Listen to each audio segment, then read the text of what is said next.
Bonjour, c'est Info Tuto. Alors aujourd'hui, on va continuer notre montage concernant l'Arduino et plus spécialement l'avertisseur d'alarme de température. Et dans la session précédente, on avait mis en place notre sonde de température et on peut voir à l'écran qu'elle fonctionne sans aucun souci. Alors maintenant, on va s'intéresser à totalement autre chose.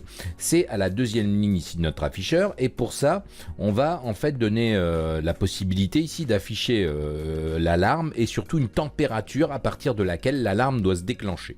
Donc là, on va s'atteler à ça dans cette partie. Alors la première chose qu'on va faire, c'est aller ici dans nos composants de base et on peut voir qu'on a ici un bouton poussoir. Alors le bouton poussoir. Ce bouton poussoir, en fait, alors vous pouvez le trouver sous plusieurs formes dans le commerce. Il en existe des tonnes. Et ici, on peut voir un bouton avec 4 pattes et c'est celui que vous allez retrouver le plus souvent, qui est de forme carrée. Et au centre, vous avez évidemment le bouton lui-même qui sert justement à faire le contact. Alors, le principe de ce bouton, c'est lorsqu'on appuie dessus, le courant passe et lorsqu'on le relâche, eh bien le courant passe plus. Alors, contrairement à un interrupteur, il ne garde pas la position. Il faut garder le doigt dessus pour qu'il fasse contact. Alors ça, c'est la grosse différence avec l'interrupteur que vous avez par exemple chez vous pour allumer la lumière. En fait, le bouton poussoir sert de pont. S'il est levé, on dit que le courant ne passe pas. Et si et donc le circuit est ouvert, et s'il est baissé, il relie les deux contacts et le courant passe, on dit que le circuit est fermé. Alors ce qu'on va faire, on va positionner ici notre bouton poussoir à un endroit stratégique parce que je commence à plus avoir beaucoup de place, donc je vais le mettre, écoutez, on va le positionner ici, voilà. Alors, ce qu'il faut aussi retenir, c'est que même s'il y a 4 pattes, le bouton poussoir, c'est un dipôle. Donc en fait, les pattes sont reliées 2 par 2. Donc faites bien attention, c'est jamais évident de s'y retrouver là au niveau des pattes, mais avec l'expérience, vous allez vous y retrouver. Donc maintenant, on va voir comment on peut câbler ce bouton. Alors la première chose qu'on va faire, c'est ajouter un câble sur ce bouton poussoir. Alors si vous avez des difficultés, moi je vous conseille de travailler en diagonale, ce qui est plus simple. Bon, enfin, si vous le mettez dans un mauvais sens, ça peut dysfonctionner aussi. Donc on va tirer un câble ici de cette broche qu'on va amener vers notre Arduino. Alors, on va devoir faire tout le tour. On va faire ça comme ça assez vite fait. Et on va venir mettre cette broche ici dans la broche digitale numérique 13. Donc évidemment, je vais passer de nouveau le câble en blanc pour que ce soit plus propre. Ensuite, qu'est-ce qu'on va faire? On va récupérer dans l'Arduino au niveau de la broche 13 pour savoir si le courant passe ou pas. Comme c'est une broche digitale, ça va nous renvoyer 0 ou 1. Alors évidemment, ici, je vais câbler mon bouton pour l'alimenter en courant en plus. Je vais évidemment ici mettre une couleur rouge, voilà. Donc au niveau du câblage, ça va pas être plus compliqué que ça. Maintenant, reste à savoir au niveau du code comment on peut faire. Donc on va retourner dans notre code. Et là, on va déclarer de nouveau des constantes. Alors, ce que je vais faire, je vais les séparer par une virgule parce que sinon, on va vite avoir beaucoup de lignes et c'est pas tellement intéressant. Donc mon bouton, il va renvoyer tout simplement, enfin je dois déjà l'identifier. Donc ça va être la broche 13. Donc je vais l'appeler BTN et je vais dire que c'est égal à 13. Donc ça, ce sera le bouton et il est raccordé à la broche 13 de mon Arduino. Ensuite, je vais avoir besoin d'une autre variable qui va être de type booléen, donc on va l'appeler bool, qui renvoie vrai ou faux, et on va l'appeler état. État, ça va me permettre de savoir en fait si l'état est à 0 ou à 1, et donc si j'appuie ou je n'appuie pas. Donc jusque là, vous pouvez voir que c'est assez simple. Au niveau du setup, maintenant, on va devoir déclarer justement ce fameux bouton et utiliser pin mode pour tout simplement dire si cette broche digitale va être utilisée en lecture ou en sortie, en input ou en output. Donc on va écrire ici pin mode, alors toujours avec un M majuscule, attention. On va ouvrir les parenthèses. Le premier argument va être en fait la broche qu'on doit justement ici utiliser. Donc c'est la 13, mais j'ai créé une variable qui s'appelle BTN pour plus de simplicité pour s'y retrouver par la suite. Et ensuite, c'est le mode. Est-ce qu'on l'utilise en output ou en input? Donc là, ça va être en input et on l'écrit en majuscule. Sinon, on va avoir des soucis. Donc ça, c'est fait au niveau du pin mode. C'est déclaré, il n'y a pas de souci. Alors maintenant, pour tester comment ça fonctionne au niveau du loop, avant le délai évidemment, donc on va venir se mettre entre deux, parce que là on va déjà sélectionner la seconde ligne de notre afficheur LCD. Donc je vais mettre ici LCD 7 cursor, 0 et évidemment ligne 1. Ça, vous avez vu comment ça fonctionnait. Ensuite, je vais vouloir, justement dans ma variable qui est de type booléen vrai ou faux, qui s'appelle état, je vais tout simplement lire l'état de ma broche digitale au niveau de mon Arduino, et on sait laquelle que c'est BTN qui est identifié, c'est la 13 qui est identifiée par BTN. Donc on va tout simplement ici écrire digital, et là on va écrire read avec un R majuscule. Tout à l'heure c'était analog read, et évidemment ici on va mettre BTN. Alors, ce qui va être intéressant dans un premier temps, c'est de voir si tout ça fonctionne. Donc, ce qu'on va faire, on va tout simplement maintenant faire un lcd.print, et ici, on va écrire état. Voilà.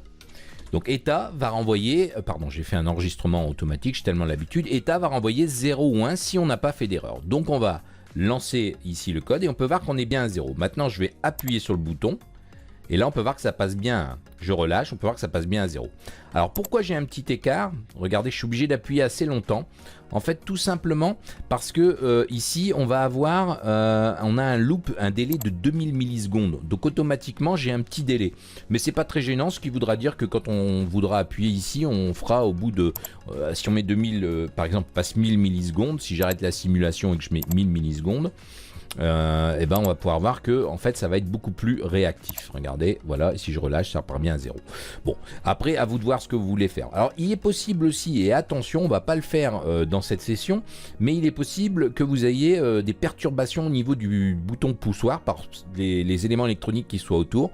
Donc pour ça il faut rajouter ce qu'on appelle une résistance pour pallier à ce problème, ou une résistance de pull-off.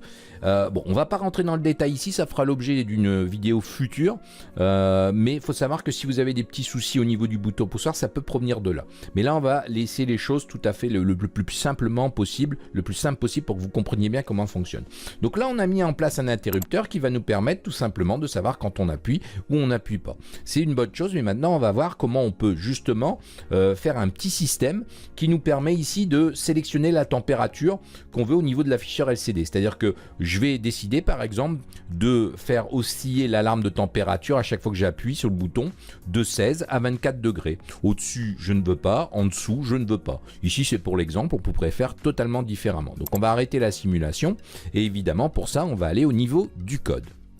Alors, au niveau du code, on va créer une nouvelle variable. On va la mettre ici en dessous parce qu'elle ne va pas être constante, et on va l'appeler tout simplement, alors j'ai pas d'idée, deg, DEG pour degré. Donc ça va être une variable qui va être de type entier, on va l'appeler deg, et alors, elle sera égale à 19 par exemple. 19, ce sera la température de départ au niveau de l'alarme, ce que je vais mettre. Encore une fois, ces valeurs, vous les modifiez comme vous le souhaitez, il n'y a aucun souci. Alors maintenant, ce qu'on veut faire, c'est pas écrire ici l'état. On veut tout simplement écrire dans la deuxième ligne, déjà, le mot alarme. Donc on va écrire ici alarme, hein, pour bien spécifier que c'est une alarme. On va mettre deux petits points et un espace. Comme ça, ce sera écrit comme il le faut. Donc là, il n'y a rien de nouveau. L'état, je le récupère. J'écris tout simplement LCD print alarme. Et maintenant, en fait, tout simplement, je dois mettre la valeur de ma variable degré qui est derrière. Mais avant de l'écrire, enfin, on pourrait le faire d'ailleurs. Si je fais ici maintenant un LCD.print, c'est vrai que ça ne changerait pas grand chose. Je vais tout simplement ici mettre DEG, ma variable DEG, qui va me permettre, si j'exécute et que je démarre la situation, d'avoir une alarme à 19. Maintenant, l'idée, c'est à chaque fois que j'appuie dessus, bah, que ça monte à 20, 21, 22, 23, 24, parce que j'ai décidé que ça ne va pas plus loin.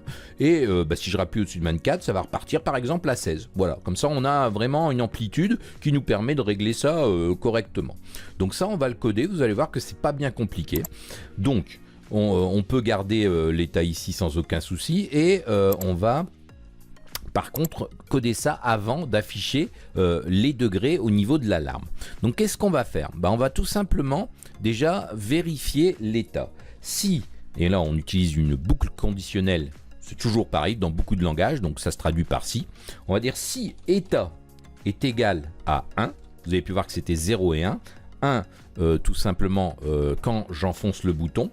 Donc à ce moment-là, au niveau de la syntaxe, c'est je referme la parenthèse, je vais à la ligne, j'ouvre une accolade, je referme une accolade, et si ma condition est vérifiée, qu'est-ce qui va se passer? Tout simplement, c'est que le code entre ces deux accolades va être exécuté. Donc je vais faire ici ma variable deg, et je vais lui dire tout simplement moins.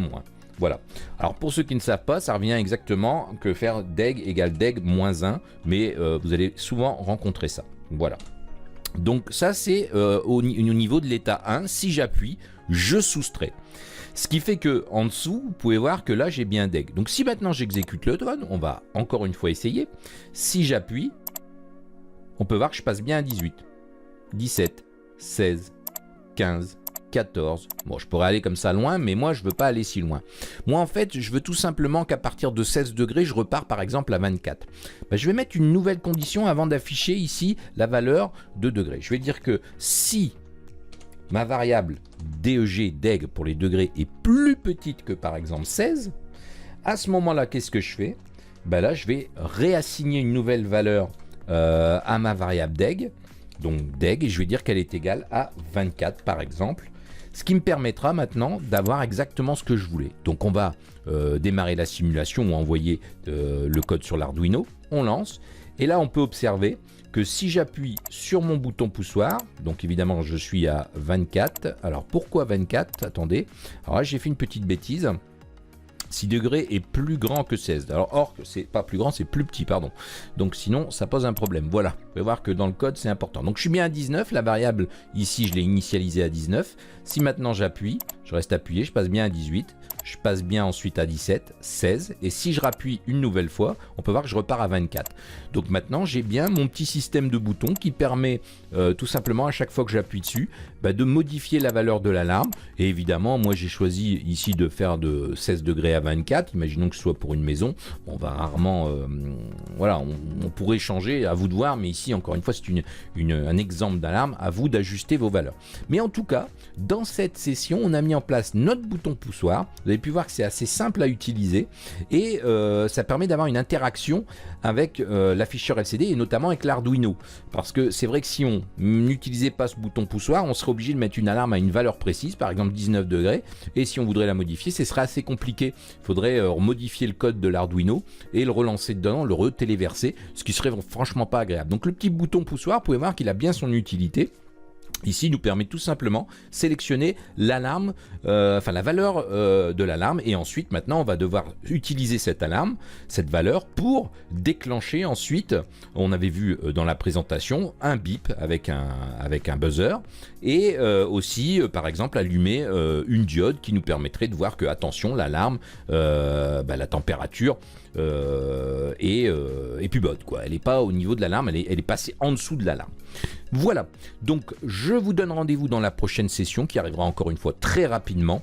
N'oubliez pas de mettre un gros pouce bleu sur la vidéo, à vous abonner à la chaîne si ce n'est pas déjà fait, à me mettre un petit commentaire, ça m'encourage toujours, et puis c'est vrai que ça prend du temps toutes ces vidéos, donc n'hésitez pas à me mettre un petit commentaire ou tout simplement me mettre une petite annotation comme quoi ça vous a servi, ça me fera toujours plaisir parce que si on fait des vidéos c'est justement pour que ça sert au plus grand nombre, et donc n'hésitez pas à me le signaler. Voilà, à bientôt.